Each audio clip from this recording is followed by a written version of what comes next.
El problema de Paraguay es el Estado de Derecho.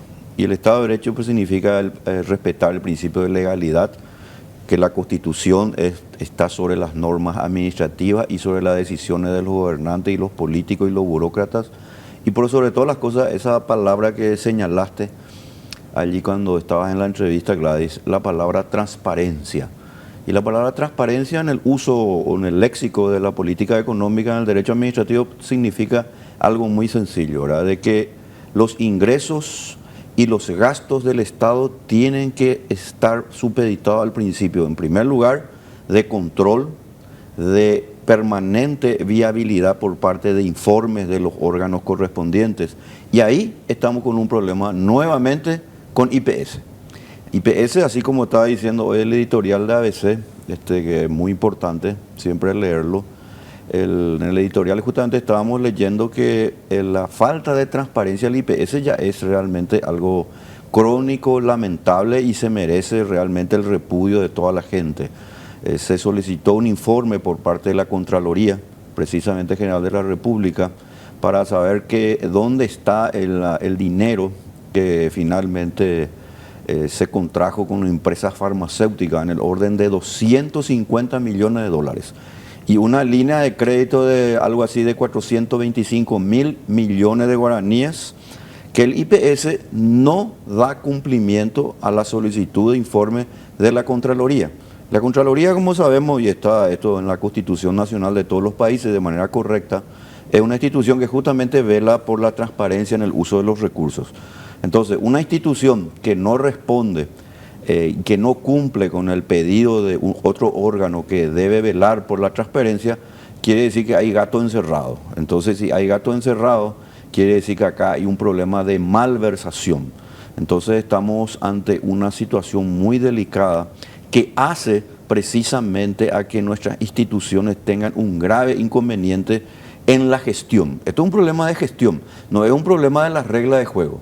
Ahora, si la gestión no se compadece de los principios de transparencia, rendición de cuentas, desde luego que la gente que más se va a perjudicar, en este caso y mencionando al Instituto de Previsión Social, son precisamente los trabajadores y los empleadores.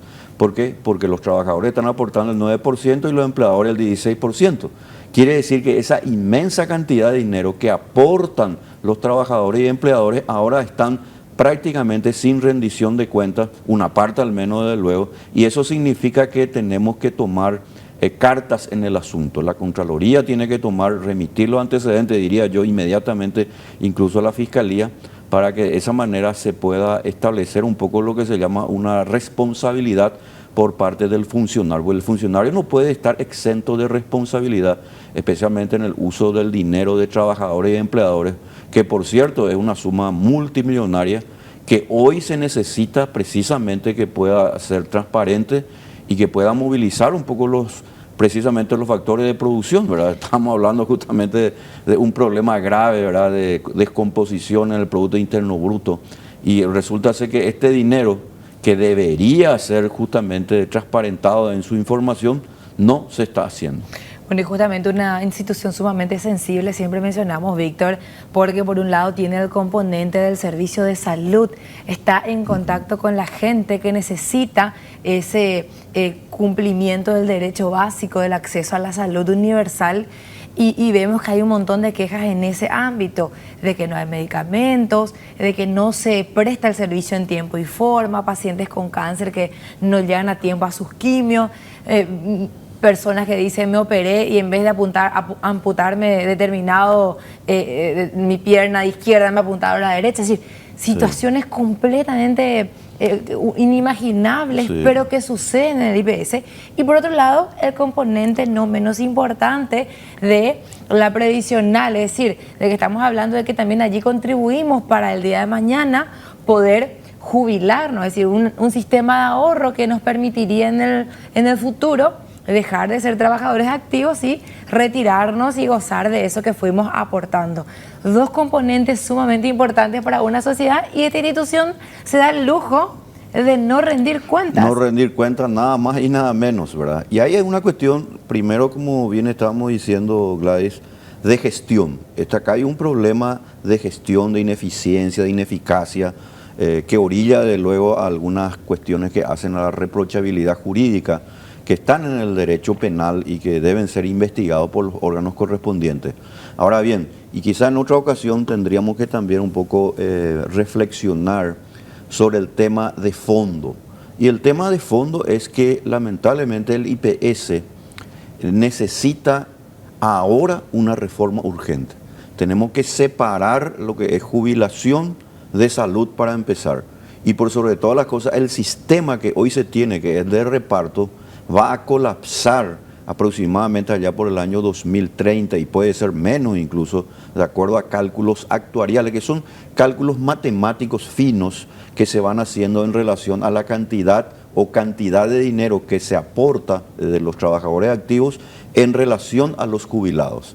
Como todo ese dinero se va a una caja común y se destina de luego a lo que se llama la salud y a la jubilación, pues entonces tenemos ahí un problema que tiene que ser resuelto. Y eso solamente se puede resolver con una reforma de fondo.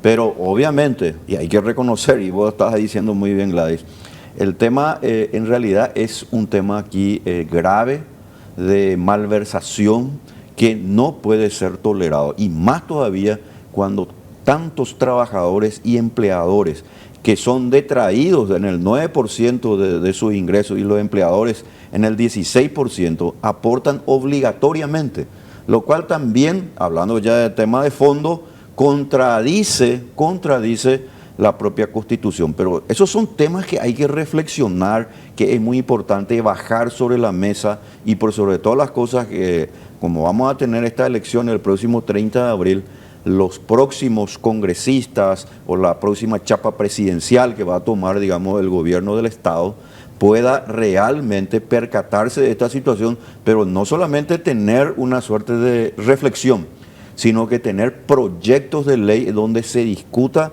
y se resuelva este tema antes que sea tarde, porque te imaginas, Gladys, que cuántos trabajadores hoy jóvenes podrían quedarse sin sustento, o sea, sin jubilación, lo cual acarrearía desde luego un problema social grave desde todo punto de vista. Víctor, súper interesante siempre conversar contigo de estos temas que hay que debatir, hay que plantear y sobre todo hay que modificar todo aquello que se está haciendo mal. Te leemos siempre en nuestro suplemento económico dominical y te esperamos la próxima semana. Muchas gracias, Gladys. Un saludo, que pasen bien. Doctor Víctor.